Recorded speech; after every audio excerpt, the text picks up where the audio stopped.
சமயம் தமிழ் நேயர்களுக்கு வணக்கம். நான் உங்கள் ராஜலக்ஷ்மி. இன்றைக்கி நம்ம ஆயில் புல்லிங் எப்படி பண்ணுறது, அதோட பெனிஃபிட்ஸ் என்னன்னு பார்க்க போகிறோம். பாக்டீரியாஸ், வைரஸஸ், ஃபங்கல் இன்ஃபெக்ஷன்னால் நம்மளோட ஓரல் ஹைஜீன் கண்டிப்பாக பாதிக்கப்படுது. இந்த காலத்தில் பல நியூ ஏஜ் ப்ராக்டிசஸ் இருக்கிறனால நம்ம ஏன்ஷியண்ட்டான ஓல்ட் ஏஜ் ப்ராக்டிசஸை மறந்து போய்ட்றோம். இன்றைக்கி நம்ம அப்படிப்பட்ட ஒரு ஏஜ் ஓல்ட் ப்ராக்டிஸ் எப்படி பண்ணுறதுன்னு தான் பார்க்க போகிறோம். Oil pulling. வாயில் துர்நாற்றத்தினால அவதிப்பட்டு வரவங்க, இதய நோயால் அவதிப்பட்டு வரவங்க கவலை வேண்டாம்.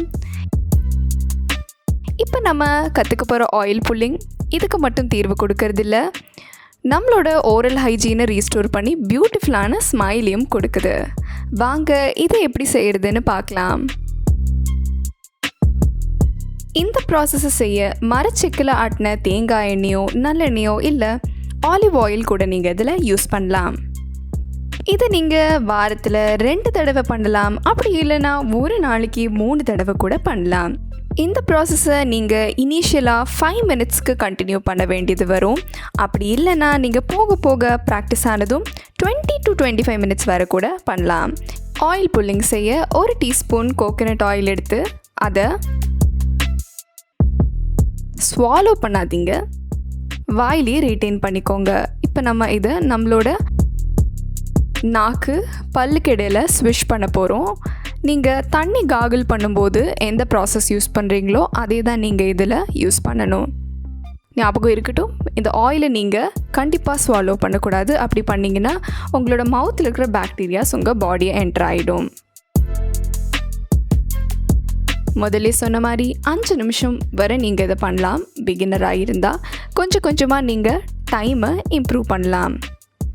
அப்படியே ஷிங்கில் இல்லை டாய்லெட்டில் கண்டிப்பாக ஸ்பிட் பண்ண வேண்டாம். ஒரு தனியான பவுல் எடுத்து அதில் நீங்கள் ஸ்பிட் பண்ணிடலாம். அப்படி இல்லைன்னா உங்களோட ஷிங்க்கு க்ளாக் ஆக சான்ஸ் இருக்குது. இப்போ நம்ம இந்த ஆயில்ஸோட பெனிஃபிட்ஸ் என்னன்னு பார்க்கலாம். இதை வச்சு நம்ம ஏன் ஆயில் புல்லிங் பண்ணணும் அப்படிங்கிறதையும் பார்க்கலாம். முதலாவது தேங்காய் எண்ணெய். தேங்காய் எண்ணெயில் anti bacterial, anti inflammatory and anti microbial agent இருக்கிறதுனால இது நம்மளோட ஸ்கின்னை ரிப்பேர் பண்ணுதுன்னு சொல்லலாம். அதுவும் இல்லாமல் இது நம்மளோட ஸ்கின்னை யூவி ரேஸ்லேருந்து ப்ரொடெக்ட் பண்ணுது. அதுவும் இல்லாமல் கோகோனட் ஆயிலில் இருக்கிற லாரிக் ஆசிட் ஹேர் க்ரோத்தை ப்ரொமோட் பண்ணுது.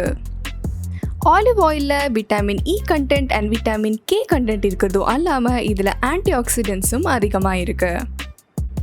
இதில் இருக்கிற anti inflammatory property heart disease, liver disease மாதிரி பிரச்சனைகள்ல இருந்தும் நம்மளை மீட்டு கொண்டு வருது. ஆலிவ் ஆயிலோட இன்டர்னல் இன்டேக் எந்த அளவுக்கு ஹெல்த்தியோ அந்த அளவுக்கு இதோட டாபிக்கல் அப்ளிகேஷனும் ஸ்கின்னை ஹெல்ப் பண்ணுது. இதுவும் இல்லாமல் ஆல்மண்டில் இருக்கிற ஆன்டி இன்ஃப்ளமேட்ரி ப்ராப்பர்ட்டிஸ் நம்மளை கேன்சர் மாதிரி கொடிய நோய்கள்லேருந்து மீட்டு கொண்டு வருது. இந்த வீடியோ உங்களுக்கு பிடிச்சிருந்தா கண்டிப்பாக வீடியோவை லைக் பண்ணுங்கள், ஷேர் பண்ணுங்கள். சமயம் தமிழ் மறக்காமல் சப்ஸ்கிரைப் பண்ணுங்கள்.